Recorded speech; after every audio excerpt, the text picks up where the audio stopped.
अस्सलामुअलैकुम। टेक्सला की आवाज़ के साथ अतीकुर रहमान हाज़िर खिदमत हूँ। दोस्तों, ये मैं आपको दिखा रहा हूँ मंज़र, ये बलूचिस्तान का मंज़र है और अल्लाह की शान देखें कि ये रास्ते से गुज़रते हुए एक चश्मा पानी का निकला है और इस चश्मे की आप रफ़्तार देखें और चश्मे से आप अल्लाह की शान देखें कि चश्मे से मछलियों के बच्चे निकल रहे हैं।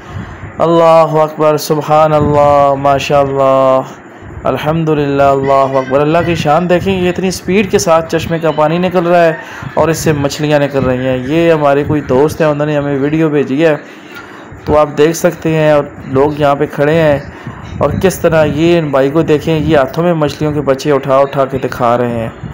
तो इससे बड़ी अल्लाह ताला की शान क्या हो सकती है कि अल्लाह ताला हर चीज़ में कादिर है। अल्लाह जो चाहता है वो कर सकता है। अल्लाह रब्बुल आलमीन है, अल्लाह गफूर रहीम है, अल्लाह तमाम जानों का मालिक है, अल्लाह तमाम कायनातों का मालिक है, अल्लाह तमाम मखलूक़ात का मालिक है।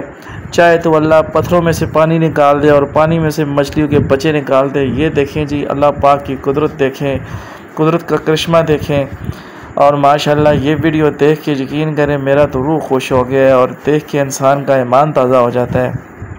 किस तरह मछलियों के बच्चे बड़ी फुर्ती के साथ, बड़ी तेज़ी के साथ और बड़ी अपनी ताकत का मुजाहरा कर रहे हैं। और सुबहान अल्लाह, सुबहान अल्लाह। देखें माशाल्लाह कितने लोग यहाँ पे जमा हैं। उम्मीद करता हूँ आपको ये वीडियो पसंद आई होगी। अल्लाह हाफ़िज़।